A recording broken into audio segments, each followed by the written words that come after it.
The family dinner started like any other. Warm laughter, the clink of plates, my mother fussing over the food while my sister told one of her loud stories. For once everyone had found a night that fit, and I wanted to keep the mood light.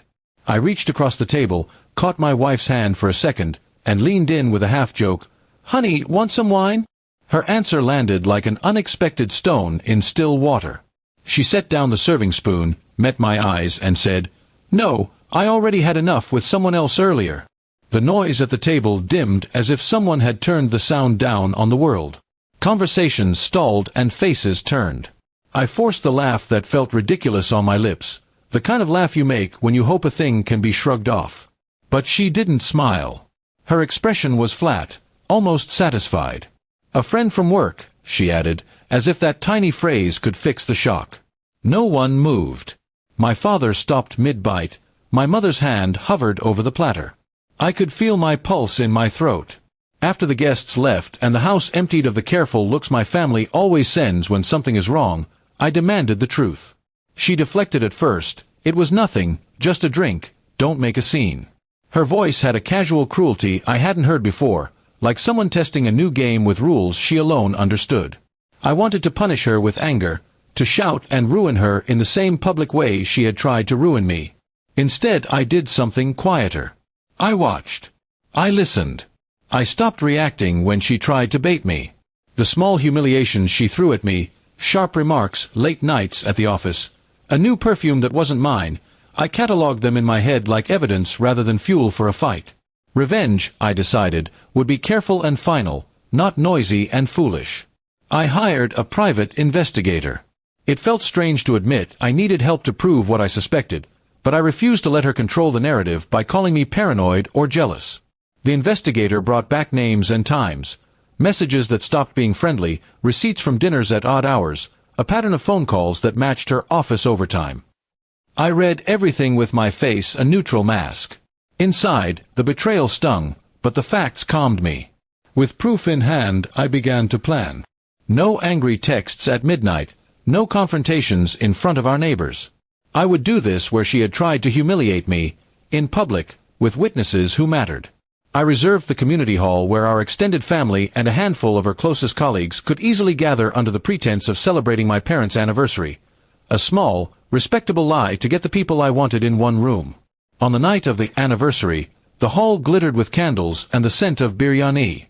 My wife arrived perfectly made up, confident in whatever private life she believed she could hide. Her colleague, the man from the messages, came too, smiling too wide, oblivious. I stood up to speak after the first course, and I let my voice be steady as I thanked everyone for coming.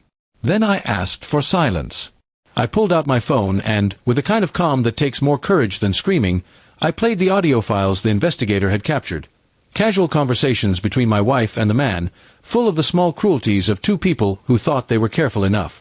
I showed photos of receipts with timestamps and a string of messages that began with jokes and ended in promises. The room went beautifully, painfully quiet.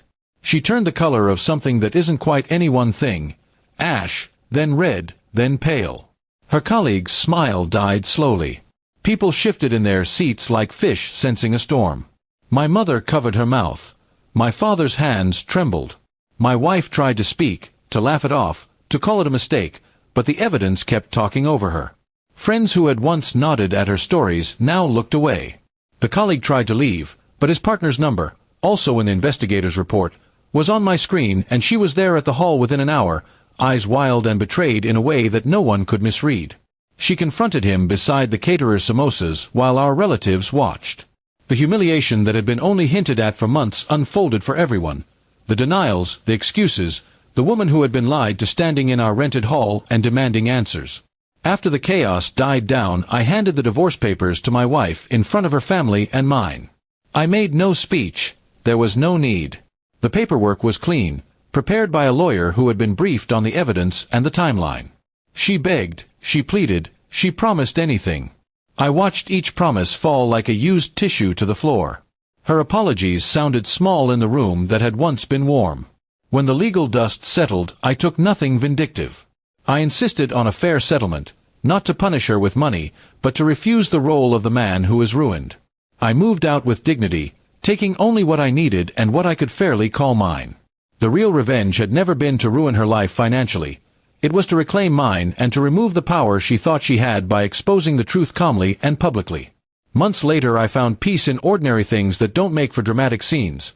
A job where people notice my work, friends who stood by me not out of spectacle but out of loyalty, a small apartment that felt like mine for the first time in years. My family's silence turned to steady support. Her name stopped being a trigger. It became a story I could tell without heat. I ran into her once at a grocery store, both of us with lives that fit into baskets and lists. She stared, then looked away. The man was nowhere to be seen. I didn't gloat. There was nothing to gain from the look of shame I caught in her eyes. My revenge had been served, not by breaking her, but by walking away whole, by letting truth do the breaking that people who cheat and lie inevitably deserve. The last scene of the whole thing is small and almost silly. One evening I uncorked a bottle of wine alone, poured myself a glass, and tasted it without the need to offer it to someone who would answer with a joke meant to wound. I raised my glass to my own reflection and to the hard, steady work of rebuilding. Revenge, I learned, is most complete when you replace the place she stole from you, your peace, with something that can't be taken away.